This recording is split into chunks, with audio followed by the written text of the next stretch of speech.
At Thanksgiving, my mom snapped, "You're just a burden. Always have been." My sister laughed and said, "At least I make this family proud." I put down my fork, stood up, and left without a word. 2 weeks later, Mom called. "Why is the mortgage unpaid?" I just said, "Ask your pride and joy." I, 32M, walked out of Thanksgiving after being called a burden. Now they're learning what I was really worth. I sat at that Thanksgiving table feeling the same way I had for 32 years, invisible until I was needed. The turkey was dry, the conversation forced, and I was counting the minutes until I could leave. I'd driven 6 hours to be there, taken time off work, brought expensive wine that nobody thanked me for. Standard procedure in my family. My sister was holding court as usual, talking about her promotion at some marketing firm. Everyone was hanging on her every word like she'd cured cancer. Mom kept refilling her wine glass. Dad nodded along enthusiastically. Even my brother-in-law was grinning like an idiot. I pushed mashed potatoes around my plate and wondered why I kept doing this to myself. Then Mom turned to me with that look, the one that said she was about to say something cutting disguised as concern. She asked how work was going. I told her the company was doing well. We'd just closed a major deal. She made a dismissive sound in her throat and said that was nice, but when was I going to settle down and start a real family? Not like my career was a real accomplishment. I'd heard variations of this my whole life. My sister was the golden child, pretty, charming, married with 2 kids. I was the backup plan, the reliable one who fixed things and paid for things and showed up when needed, but never quite measured up. I'd learned to let it roll off my back. But then my sister launched into this story about how she'd convinced some client to triple their contract, and Mom actually started crying with pride. Actual tears. I'd paid off their mortgage 3 years ago when Dad's business failed, and I'd gotten a pat on the back. My sister closed a sales deal, and Mom was acting like she'd won a Nobel Prize. I must have made some sound, because suddenly everyone was looking at me. My sister asked if something was wrong, with this condescending smirk on her face. I said nothing was wrong, tried to redirect attention back to her story. But Mom wasn't letting it go. She said I'd been sulking all evening, that I always did this, made everything about me. I felt my jaw clench, but stayed quiet. Dad told her to leave it alone, but she was on a roll now. She said I'd always been difficult, always needed special attention, always been so sensitive about everything. I put my fork down carefully, asked her what she meant by that. She laughed, this brittle sound that I'd heard directed at me countless times growing up. Said I knew exactly what she meant, that I'd always been needy, always requiring more effort than I was worth, that everything had always been harder because of me. The table went quiet. My sister was watching with obvious glee. She'd been waiting for this, I realized. This was entertainment for her. Mom kept going. Said I was ungrateful, that they'd done so much for me and I never appreciated any of it. That I was just a burden, always had been. The words hung in the air like smoke. A burden. Always had been. I felt something crack inside me, but my face stayed completely neutral. Years of practice. Then my sister laughed, this delighted little giggle, and said at least she made this family proud. She raised her wine glass like it was a toast. I stood up, didn't say a word, just pushed my chair back and stood there for a second, looking at all of them. Mom's face was flushed from wine and anger. Dad wouldn't meet my eyes. My sister was still smirking. My brother-in-law looked uncomfortable, but stayed silent. I walked out, grabbed my coat from the front closet, got in my car, and drove away. My phone started buzzing before I even hit the highway. I turned it off. The 6-hour drive home gave me plenty of time to think about every time I'd bailed them out. Every time I'd been the one they called when they needed money or help or someone to solve their problems. I'd paid off their mortgage when the bank was threatening foreclosure. I'd covered my sister's wedding when her budget exploded. I'd paid for Dad's medical bills when his insurance denied coverage. I'd bought them a new furnace when theirs died in the middle of winter. I'd done all of it gladly, because that's what family does. And they'd taken it all without question, because that's what I was for. The ATM who occasionally showed up for holidays and got reminded of his place. When I got home, I pulled out my files. I'm methodical about record keeping. Comes with running your own business. I had everything documented. Every payment, every loan that was never repaid, every emergency I'd handled. The mortgage payoff had been the big one, but there was so much more. $38,000 for the wedding, $12,000 for medical bills, $8,000 for the furnace, $5,000 here, $3,000 there. It added up fast. The mortgage was the interesting part, though. When I'd paid it off, I'd done it properly through the bank.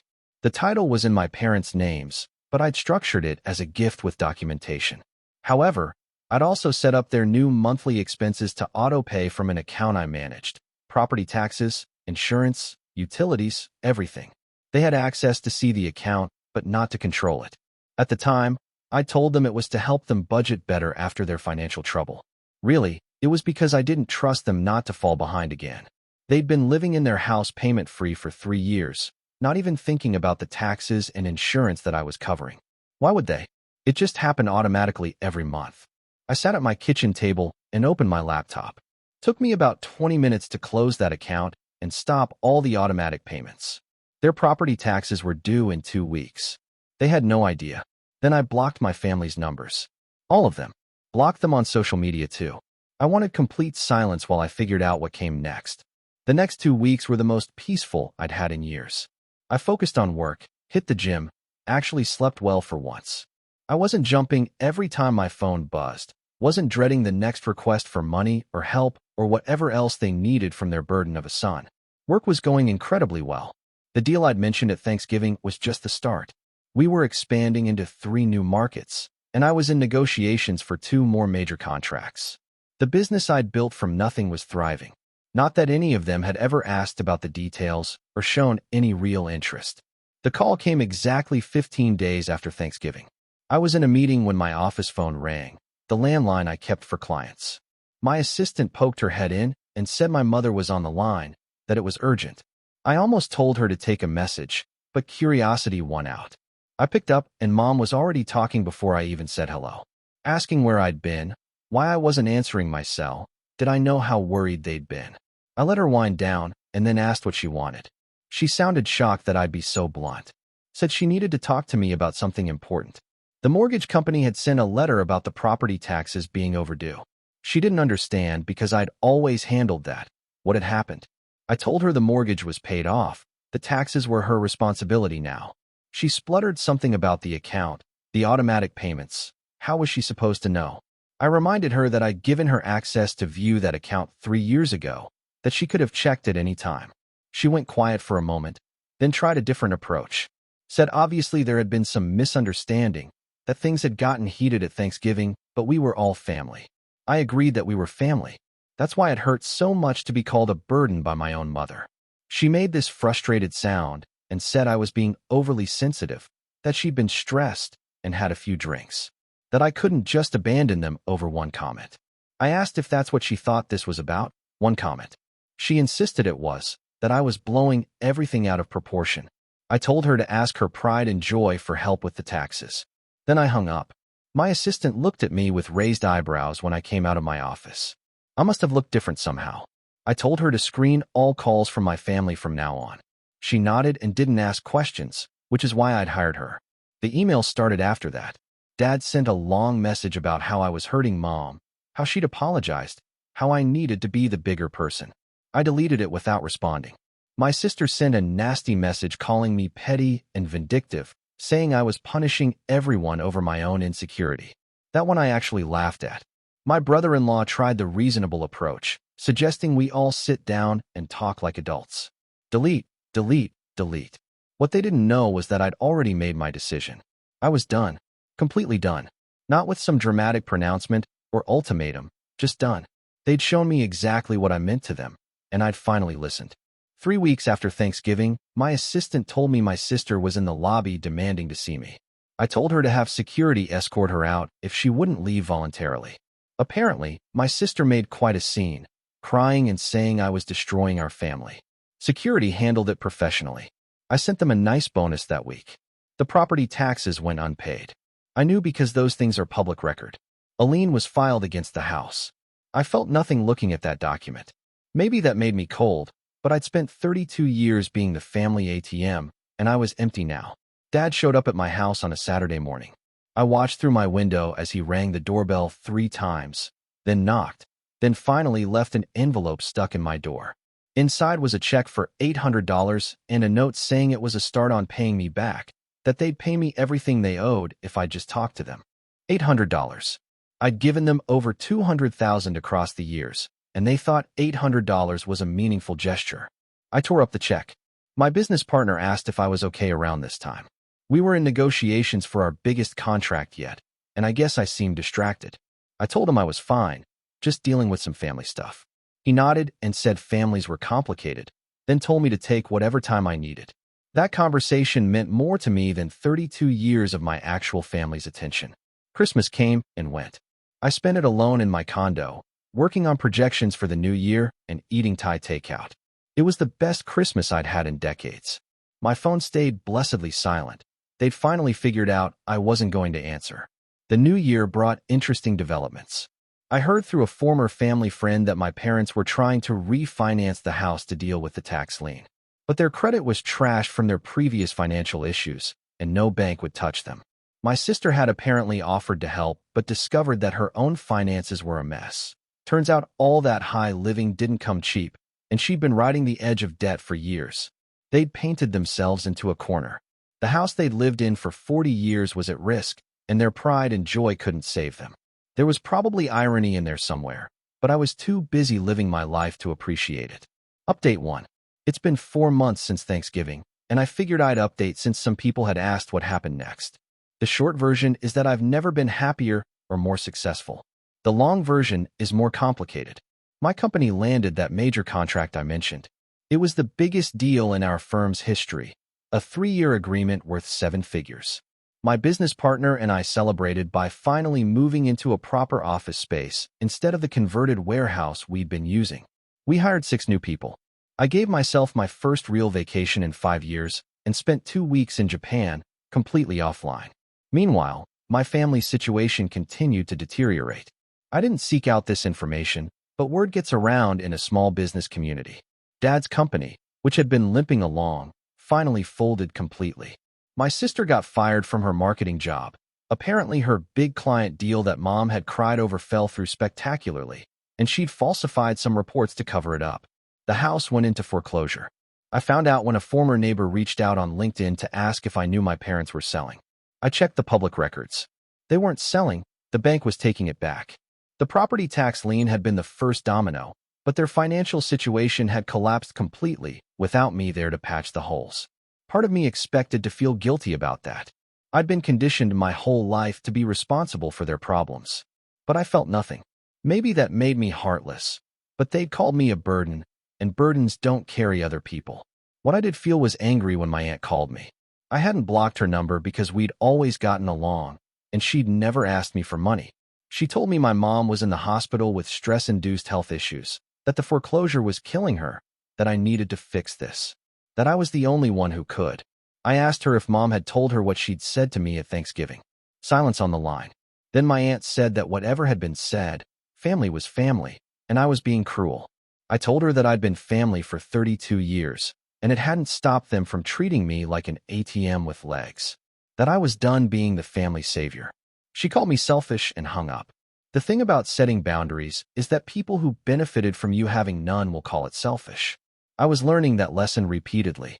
My sister tried one more time, showing up at my office again. This time she made it past the lobby by claiming to be a potential client. My assistant figured it out quickly and came to warn me, but I told her to send my sister in. I was curious what she'd say. She'd lost weight and looked exhausted. Started talking immediately about how the family was falling apart, how I had the power to fix everything. How could I just watch them suffer? I let her finish, then asked if she remembered laughing when Mom called me a burden. If she remembered toasting to being the one who made the family proud. Her face went red. She said she'd been drunk, that it was a joke, that I was being ridiculous holding on to that. I told her she was right. It was ridiculous. Ridiculous that I'd spent 3 decades being their backup plan and safety net. Ridiculous that I'd paid for her wedding while she mocked my career choices.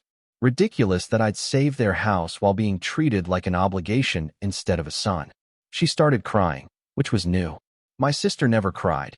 She got angry or she got manipulative, but she didn't cry. She said she was sorry, that she'd been terrible, that she'd taken me for granted, that she knew it and she was sorry. She asked what she could do to fix it. I told her the truth. There was nothing to fix because I didn't want a relationship with any of them anymore. That I'd spent my whole life trying to earn their respect and appreciation, and I was done trying. She left crying harder than when she'd started. The really strange part was how much my life had improved. Without the constant drain of my family's problems and expectations, I had energy for everything else. I was dating someone I'd met at a business conference. She was smart and driven and had her own healthy relationship with her family, which was refreshing. My business was thriving. I'd reconnected with old friends I'd lost touch with because I was always too busy dealing with family drama. I wasn't holding a grudge. I just let go. There's a difference. Update 2. 8 months since Thanksgiving. Final update because this chapter of my life is truly closed now.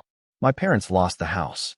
They're renting a small apartment across town, and Dad is working part-time at a hardware store. My sister and her family moved in with her in-laws after she couldn't find another job quickly enough. The whole carefully constructed image of the perfect family had collapsed without me there to prop it up financially. Mom tried calling one last time, from a number I didn't recognize. She'd clearly rehearsed what she wanted to say. Told me she understood I was angry, but that she was my mother and she loved me. That she'd made mistakes, but family forgives. That she needed me to forgive her so we could move forward. I asked her what specifically she was apologizing for. She went quiet, then said for everything, for anything that had hurt me. I told her that wasn't an apology, it was a placeholder. That she still didn't understand what she'd done wrong. She just wanted me to start paying for things again. She got angry then, said I was twisting her words, that she was trying, and I wasn't letting her. I told her she was right about one thing at Thanksgiving. I had always been sensitive. Sensitive enough to notice that I was only valued for what I could provide. Sensitive enough to realize that when I stopped providing, nobody actually missed me, they just missed my money. She hung up. I haven't heard from any of them since. My business partner and I opened a second office in a neighboring state. We're on track to double our revenue this year. I proposed to my girlfriend last month, and she said yes. Her family embraced me immediately. Her dad and I talked business strategy. Her mom actually asks about my life and listens to the answers. It's bizarre having in-laws who treat me like a person instead of a resource. I ran into my brother-in-law at a gas station last week. He looked uncomfortable, but came over to talk. Asked how I was doing, said I looked good. I told him things were great. He nodded and said he didn't blame me for cutting them off, that he'd watched them take advantage of me for years and never said anything. That he was sorry for that. I appreciated the honesty, even if it was years too late. He told me my sister and mom still talk about me, about how I abandoned the family. They've rewritten the history where I'm the villain, the ungrateful son who turned his back over nothing. He said he tried to correct the narrative once and got shut down hard. They need me to be the bad guy to justify their current situation. I told him that was fine. They could think whatever they wanted. I knew the truth, and that was enough. The weight I'd been carrying for 32 years was gone. I hadn't realized how heavy it was until I put it down. I'd spent my whole life trying to be enough for people who would never see me as more than a burden they could also use. The math had never made sense, but I'd been too close to see it. I don't hate them. I don't wish them harm. I just don't think about them much anymore. They're strangers who happen to share my DNA, and I've built a real family with people who actually want me in their lives. Sometimes the best revenge is just living well and leaving toxic people behind. They called me a burden, so I left, and they learned exactly how much that burden had been carrying them all along.